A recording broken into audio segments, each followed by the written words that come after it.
So you want to get into the world of aim training to get pro level accuracy in no time, but don't know which software to use to get the most benefit. There are many different aim trainers out there, but for the sake of keeping this video somewhat concise, I decided to compare the two most prominent ones, Lab and Kovaak 2.0, commonly known as Kovaaks, to help you guys out in understanding which program you should use to get inhuman aim. A pretty important thing to understand before we get into the juice of this video is that Lab is entirely free, while Kovaaks is $10, so you should probably keep that in mind when making your decision. Also, if you come out of this video planning on purchasing Kovaaks, I'd recommend trying out Lab first, because it is entirely free, so you can try your hand at aim training before having to spend any money on any trainer, then realizing you hate doing it 1 week later. Later into this video, I'll be discussing some pretty important topics that you might not know about that are pretty significant if you actually want to train for a professional level aim, so stay tuned for that. I wish I knew some of this stuff before getting into aim training myself. Anyway, let's not waste any more time and get into the first part of the comparison, the UI.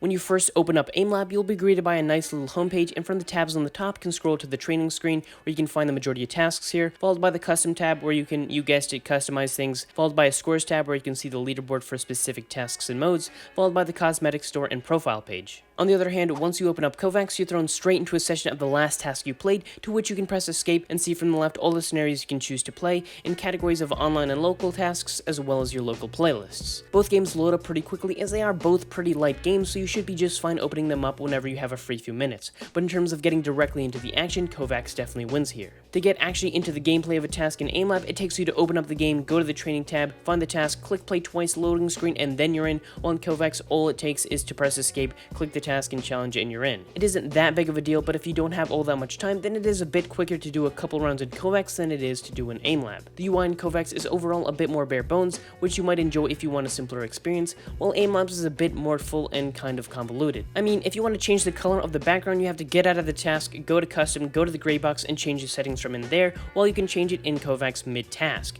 This part is personal preference, but I definitely enjoy the simpler UI of Kovaaks, as it is just quicker to allow me to do whatever I need to do.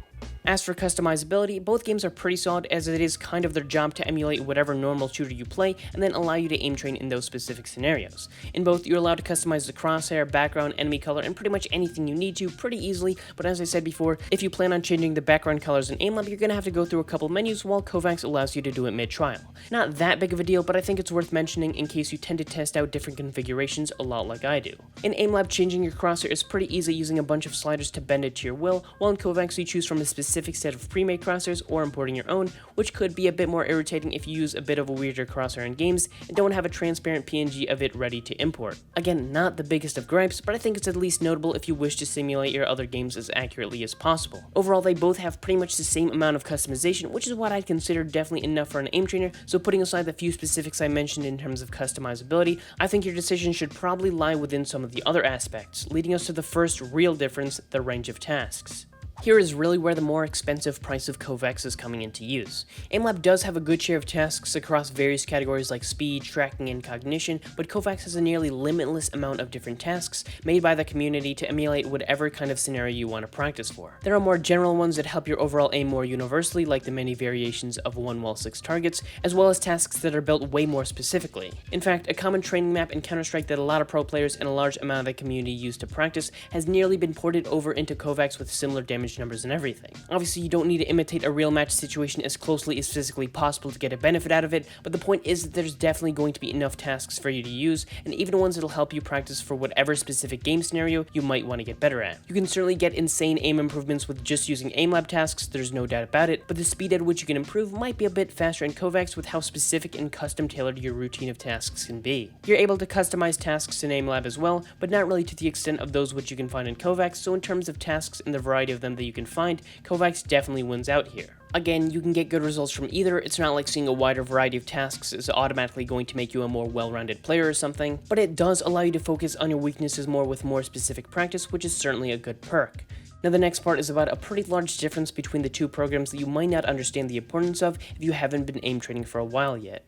So assuming you do a task over and over again instead of doing it once then never doing it again, both games will compare you against what you've done before. pretty understandable. You want to compare yourself with how you were before so you can move on to improve. But the difference between AimLab and Kovaak's is that AimLab compares you with your average, while Kovaak's compares you against your high score. For most tasks, AimLab also compares not only your score to your previous, but other factors like reaction time and accuracy, so you can see more specifically what might be improving. This is pretty cool, but the main difference between the two is that one is comparing you against your best round you ever did, while the other is comparing you against your average of the last 100 attempts. The thing about this is that with AimLab's system, you're probably going to be happy to see you're always doing well, as it is pretty easy to simply be better than the average of your last 100 attempts, but on the other hand, it isn't really comparing you against the best you ever did, which might not push you to try to go for new records. If you didn't already know, if you aren't brand new to aim training and have been practicing for a couple weeks, you should expect to not hit a new record every day, a pretty important thing to know for this next part. With Kovaak's system, you might still be getting marginally better, but without anything to compare to but your high score, it's hard to recognize results. It's nice to always compare yourself to your best, but sometimes progress is unrecognizable because you might actually be getting better, but you haven't quite broke your record. This section might actually seem somewhat minor to many of you, but seeing a lack of results is one of the biggest things to stop people from doing actually helpful things like working out, eating healthy, studying, etc.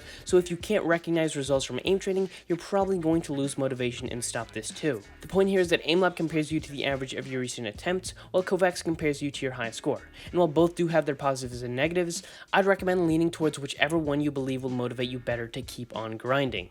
Speaking of ladders, the leaderboards. Now, I'm not usually the type of person to really care how I stack up against the rest of the population at something. There's a reason I haven't taken an IQ test. I'm afraid I'm legally a mega hyper dotard, but my personal fears aside, the leaderboard system in Kovaak's seems way more intuitive. As long as you're online, after you complete any task in Kovaak's, it automatically shows you how your score, or the highest ranked score you've gotten, ranks up against the rest of the population who've also done the same trial. You can immediately tell if you're doing better than the majority of other people, and even if you aren't, don't worry, most people who have Kovaak's purchased in the first place are definitely in the top percentile for even spending money on a game to make their aim better. On the other hand, in AimLab there is a leaderboard tab to go to after you complete a task, but it shows you the results of the highest performers in that category, which isn't quite as useful as seeing where you stand personally. The leaderboards in Kovaak's gives you a nice perspective of where you stand amongst the aim trainer enthusiasts, and gives incentive to get better to rise in the rankings. Right now, in the 6 tasks that I do daily, I score within the top 5%, and being able to see that gives me a little bit of motivation to grind to get to the top 1%. Is it likely? I don't really know, but it is definitely a nice feature which allows you to compare yourself to everyone else to see how you stack up against the rest. Of course, AimLab has leaderboards as well, but if you aren't in the top 100 at a task, it's hard to see exactly how you stack up. Speaking of bad transitions, Aimer7 guides. If you don't know who Aimer7 is, he's considered one of the best aimers in the world, a top player in pretty much any aim-based shooter like Quake and Overwatch, but most importantly the #1 Agario player. If that doesn't show you he's a force to be reckoned with, then I don't know what will. I don't know why I just said that like it's your job to fight him or something, but the point is he has released many different guides and papers on the most scientifically effective ways to improve your aim using aim trainers, and he pretty much only makes them for Kovaak's. He personally thinks AimLab is trash because it's laggy, buggy, and made by a team of crackpots. I don't know. I can't say for certain about the accuracy of this stuff because I've had a pretty smooth experience myself, but the point is, if you want a good setup for the ways that will surely get you improving your aim as fast as possible, the best guides out there are made for Kovaak's users. In his guides, he has many different setups for whatever kind of improvement you're looking for, either click timing, tracking, or a mix of both, and a wide variety of skill levels that each have their own specified tasks which would complement such a level the most. In fact, I'm working on a video myself about the effect 1 month of his routine has on my aiming ability, so subscribe if you want to see that. Obviously, you can try to replicate these routines in AimLab, but imitation will never be as good as the original, and training with Kovaak's following these guides is probably the most surefire way to guarantee effective and efficient aim improvement. In other words, you might have to pick up Kovaak's if you want the most effective practice regimen without having to do so much trial and error finding the perfect routine in AimLab. For a recap, both of these programs will work just fine if you are planning on committing the time and effort into improving your aim skill, but each kind of have their strengths and weaknesses depending on your perspective. Personally, I think the comparison against your average after completing a task in AimLab is way better than only comparing yourself to your high score from Kovaak's, as improving your average shows more true development than getting a one-off fast and potentially lucky run. You, on the other hand, might always want to compare yourself against your best trial, which is why I said they have their positives and negatives based on perspective. The simple and quick UI of Kovaak's paired with the fantastic Aimer7 guides are the biggest reason I personally use Kovaak's as my everyday aim trainer instead of AimLab, but were I not focusing on following one of his routines, I might be a little bit tempted to go back to AimLab. A few misconceptions that I thought I'd dispel pretty quickly is that if you see popular streamers like Ace using AimLab, don't assume that's how they got their fantastic aim, or that it's even their aim trainer of choice, because A, most people that are pros today are there because of a ton of practice in game, since years ago aim trainers weren't nearly as big of a thing, and B, many streamers are sponsored by AimLab, which is probably the reason they're using it in the first place. Again, this doesn't cover all scenarios, but sometimes I see people saying they're using AimLab because Ace uses it and he has insane aim, and while the latter is true, he does have crazy aim, he didn't get that aim from AimLab. He probably got that from the 5,000 hours he has in CSGO, not to mention the hours of FPS streaming he does every day. The point is that you shouldn't be using one or the other based on seeing your favorite pro using it. They got their aim from years of aiming in their respective games and are probably using AimLab because they were paid to. Not that there's necessarily anything wrong with that, just that it shouldn't affect your decision. At least you can trust that I would never get paid to promote AimLab because, obvious reasons. Anyway, that was pretty much the comparison. If you guys want to see more content on this kind of stuff, just leave your suggestions in the comments. I've read every single one. And as a closing note, whatever aim trainer you go with, remember to diversify your tasks so you aren't just overhauling one aspect of your aim while leaving the others in the dust. I'm talking to you, Shakes. You did Grid Shot Ultimate for 1 month. What is wrong with you? Anyway, if you enjoyed the video, you know what to do. But in case you don't, and this is your first time ever being on YouTube, click the like button, the subscribe button, share this with each and every member of your friends and family, maybe make a billboard in your town that says subscribe to Shakes. I don't know, you're a creative guy, you'll figure it out.